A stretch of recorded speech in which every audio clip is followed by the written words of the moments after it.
नमस्कार विद्यार्थियों। हिंदी व्याकरण पर चर्चा चल रही थी और हम उसके शब्द भंडार पर बात कर रहे थे। शब्द भंडार में तत्सम, तद्भव, देशज और विदेशी जो शब्द है उनकी परिभाषा हम दे चुके हैं। पूर्व में परिभाषा के बारे में हम बता चुके हैं और तत्सम और तद्भव के उदाहरण हम देख रहे थे कि हिंदी में तद्भव शब्दों की मात्रा कितनी है, तत्सम, तद्भव और तद्भव शब्दों की क्या स्थिति है, किस तत्सम से कौन सा तद्भव शब्द बना है या किस तद्भव शब्द का तत्सम शब्द कौन सा है। क्योंकि तत्सम तद्भव शब्दों का जो मूल स्रोत और मूल आधार है वह हमारी संस्कृत भाषा है। संस्कृत के जो शब्द बिना किसी परिवर्तन के, बिना किसी ध्वनि विकार के हिंदी में आ गए, वे शब्द तत्सम शब्द कहलाते हैं। और जो शब्द एक लंबी हजार वर्षों की यात्रा के बाद कई भाषाओं से गुजरता हुआ, पाली, प्राकृत, अपभ्रंश, आधुनिक आर्य भाषाओं से गुजरता हुआ हिंदी में पहुंचा और वहाँ उसकी ध्वनि में कई सारे परिवर्तन हो गए। ध्वनि विपर्य हो गया, ध्वनि आगम हो गया, ध्वनि लोप हो गया और इस रूप में जो शब्द हिंदी में प्रयुक्त हो रहे हैं वे तद्भव शब्द कहलाते हैं। और ऐसे हिंदी की जो शब्द संपदा है उनमें इनकी मात्रा सबसे अधिक है। तत्सम और तद्भव शब्द हिंदी में उसकी आधारभूत पूंजी है। तो हम इनके उदाहरण देख रहे थे और इस बिंदु पर यह हमारी दूसरी चर्चा है। आज भी हम तत्सम और तद्भव शब्दों के बारे में जानकारी प्राप्त करेंगे कि हिंदी के कौन से तद्भव शब्द हैं और उन तत्सम शब्दों के मूल में जो संस्कृत का जो शब्द है वो कौन सा है। जैसे कातिक शब्द है, काम शब्द है, किशन शब्द है, कांटा है, किरण है, किसान है और किशन है। ये सारे के सारे तद्भव रूप है और इनके मूल में जो इनका संस्कृत रूप है वो क्या है, इनके सामने इनका उदाहरण दे रखा है। जैसे कार्तिक महीने का नाम है, इसको काति भी बोलते हैं लेकिन इनका मूल है कार्तिक। काम शब्द है, उसका तत्सम रूप है कर्म।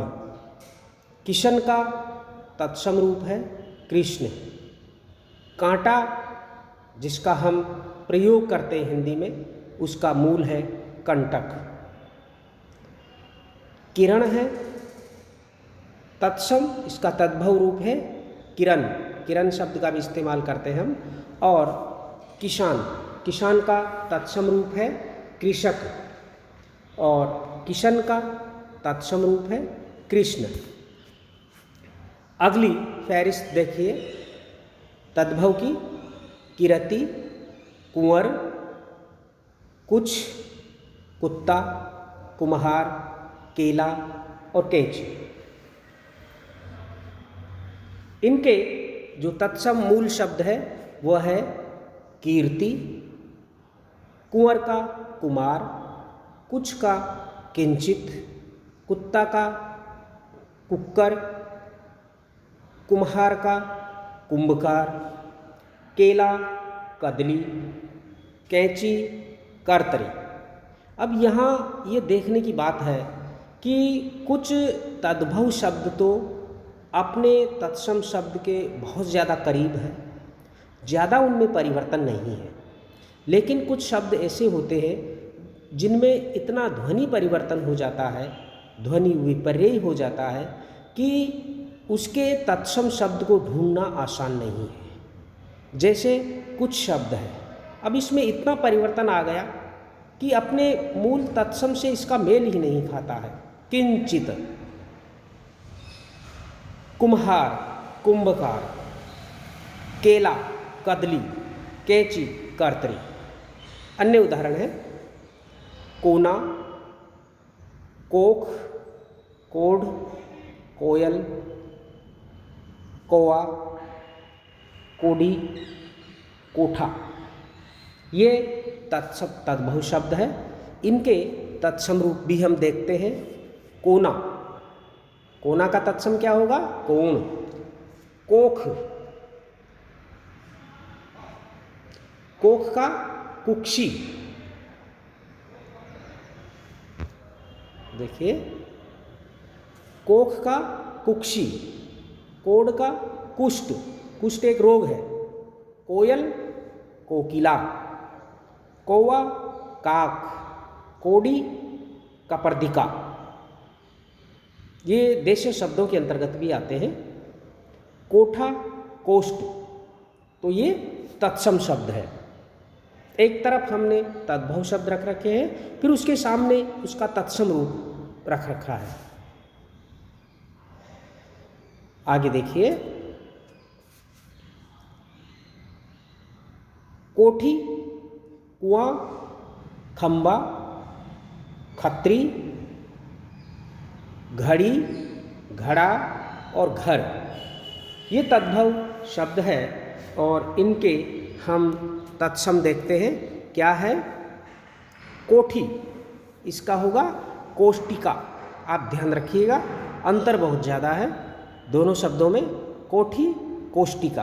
कुआं, कूप। और यह है कि हम हिंदी में दोनों ही रूपों का इस्तेमाल करते हैं।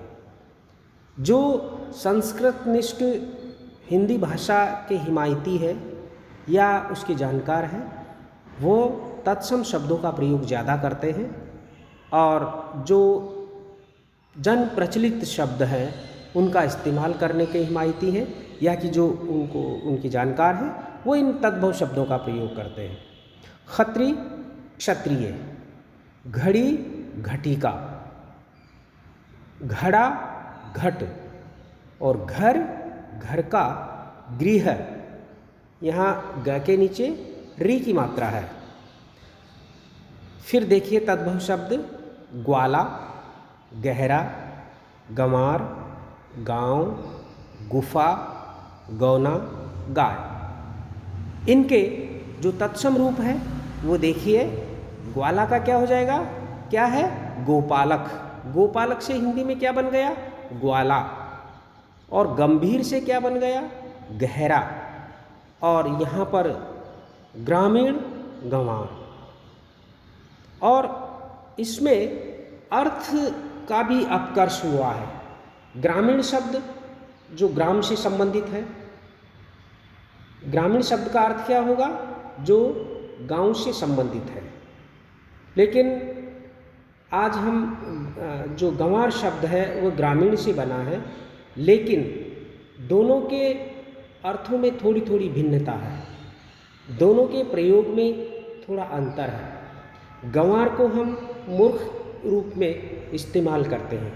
आज हम कोई गांव का व्यक्ति है, उसके लिए हम ग्रामीण कहेंगे, गंवार नहीं कहेंगे, क्योंकि गंवार है, इसके अर्थ का अपकर्ष हुआ है। अर्थ इसका एक तरह से मतलब गौरवपूर्ण अर्थ नहीं रहा, और गंवार का अर्थ मूर्ख से ले लिया जाता है। तो इस प्रकार से यहाँ पर अर्थ का अपकर्ष भी हुआ है। और लेकिन गंवार जो शब्द है वो ग्रामीण से बना है। उसी प्रकार से ग्राम को हम गांव कहते हैं, यानी कि गांव का जो तत्सम रूप है वो ग्राम है, और गुफा का तत्सम रूप है वो गुहा है। और जो अगला शब्द है उसमें बहुत ज़्यादा ध्वनि लोप और परिवर्तन हुआ है। द्विरागमन, गौना। विवाह की एक रस्म विशेष है गौना। तो इसमें इसका जो मूल संस्कृत शब्द है वह है द्विरागमन। दुल्हन जब दूसरी बार आती है तो गौना किया जाता है तब जो कि वो ससुराल में आती है।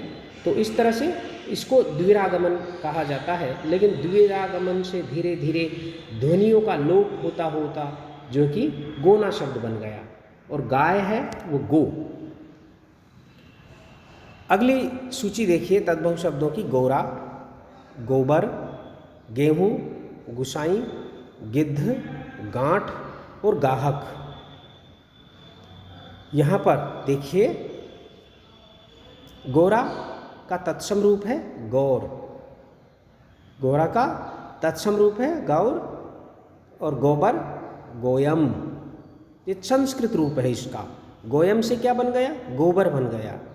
और गुसाई का तत्सम रूप है गोस्वामी, तो गोस्वामी से क्या बन गया? गुसाई। गिद्ध, गिद्ध या गिद्ध, इसका मूल संस्कृत शब्द है गृद्ध। और गांठ, गांठ का तत्सम रूप है ग्रंथि, यानी कि संस्कृत का जो मूल शब्द है वह है ग्रंथि। आज हम ग्रंथि शब्द का प्रयोग भी करते हैं और गांठ का भी प्रयोग करते हैं। और जो गाहक का संस्कृत रूप है ग्राहक। आगे देखिए,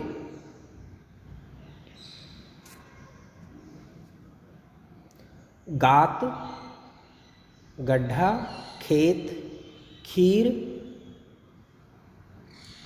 खार, खाट और खान, इनके तत्सम शब्द हैं। गात का गात्र, गात का अर्थ क्या होता है? शरीर। गड्ढा, गर्त।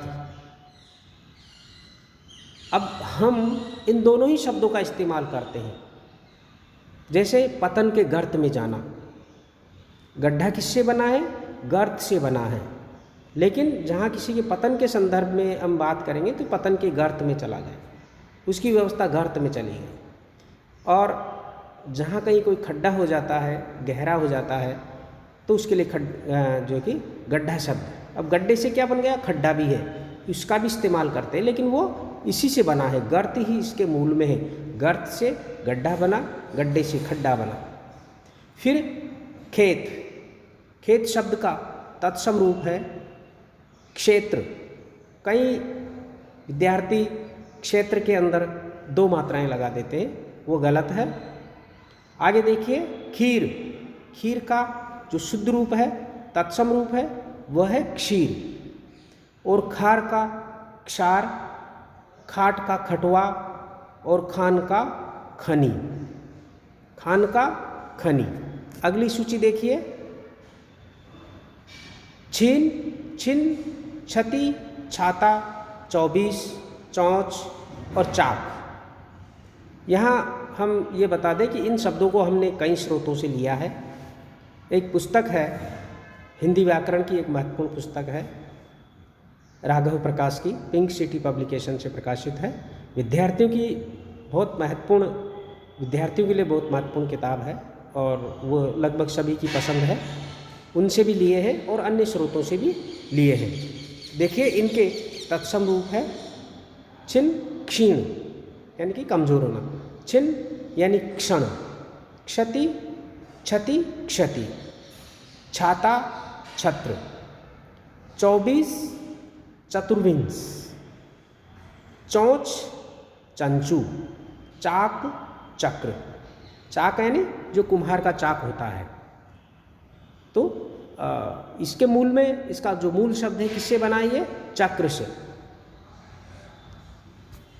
अगली लिस्ट देखिए, 14, चौथा, चौकोर, चूरन, चौर, चैत और चीता। यहाँ पर हम ये देखते हैं कि कुछ शब्दों में बहुत कम अंतर आया है, लेकिन कुछ शब्द बहुत ज़्यादा परिवर्तित हो गए हैं कि उसके तत्सम शब्द को पकड़ पाना मुश्किल होता है। 14, चतुर्दश, चतुर्दश संस्कृत का शब्द है और इससे बना 14। चौथा, चतुर्थ, और चौकोर है, उसका तत्सम रूप है चतुष्कोण। चूर्ण का चूर्ण और चोर का चाउर।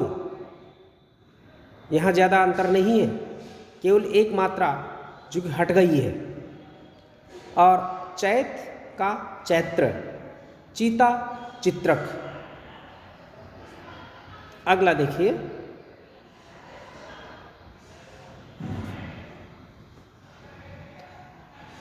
चिकना, चितेरा, चांदनी, चांद, चबाना, चकवा और चांद। इन तद्भव शब्दों के जो तत्सम शब्द है वो इस प्रकार है। चिकना, चिक्कण,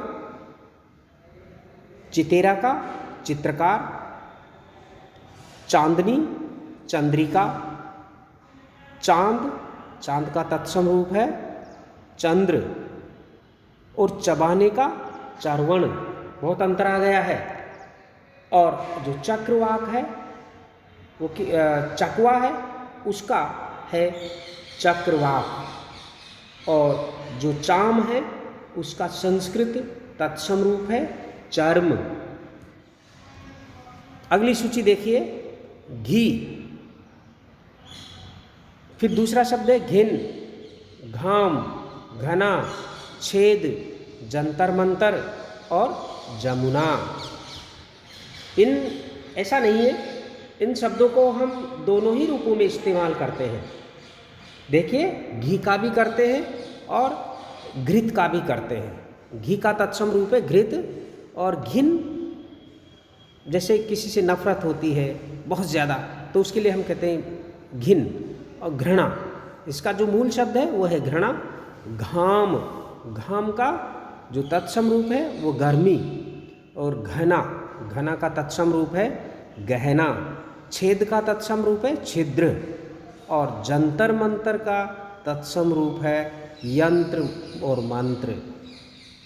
और जो जमुना है उसका तत्सम रूप है यमुना। दोनों ही शब्दों का इस्तेमाल करते हैं। जमुना भी चलता है और जमुना भी चलता है, लेकिन इनका जो मूल तत्सम रूप है वह है यमुना, नदी का नाम है। आगे देखिए, जजमान, जवान, जति, जस, जनेऊ, जत्था और जेठ, ये तद्भव शब्द हैं। और इनके जो तत्सम रूप है वो भी देखिए। जजमान का मूल शब्द क्या है? यज्ञमान। और जवान का मूल शब्द है, तत्सम शब्द है युवा।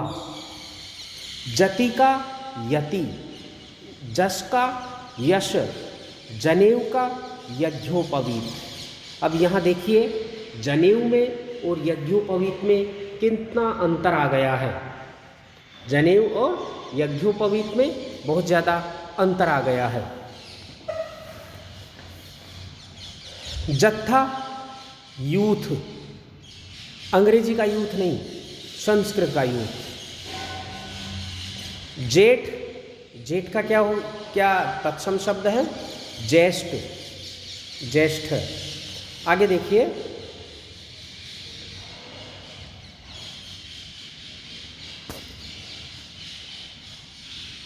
तद्भव शब्दों की सूची है। जोगी, जमाई, जम, जुगति, ज्योति या जोत, जो और झरना। इनके तत्सम रूप हैं। जोगी का तत्सम रूप है योगी। जमाई का तत्सम रूप है जामाता। और जम का तत्सम रूप है यम। और जुगति का जो तत्सम रूप है वह है युक्ति। और ज्योति या ज्योत का जो तत्सम रूप है वह है ज्योति। अब यहाँ पर यह का लोप हो गया, और जो है उसका तत्सम रूप है यव। और झरना का तत्सम रूप है झरण। अगली तद्भव सूची है झीना, टीका, डंक, डाह, तपसी, तपन और तांबा। इनके तत्सम रूप है, देखिए, जीना नहीं, झीना, झीना का तत्सम रूप है जीर्ण, यानी कि जीर्ण शीर्ण हो जाना। और टीका, टीका का तत्सम रूप है तिलक। डंक का तत्सम रूप है दाह। तपसी का तत्सम रूप है तपसी। तपन का तत्सम रूप है तृप्त। तांबा का ताम्र। आगे दूसरी सूची देखिए।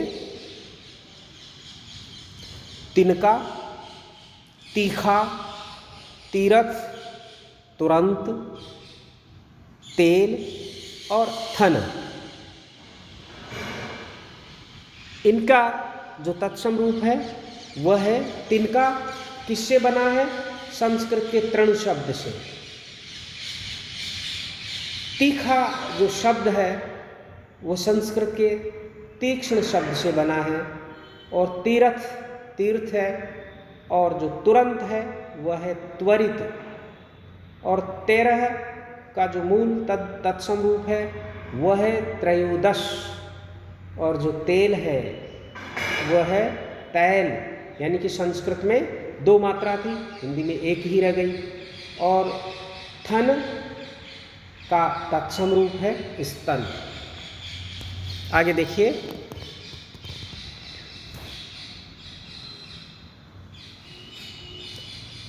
तद्भव सूची है दही, दांत, दाई, दातुन, दाद, दिया और दिया सलाई।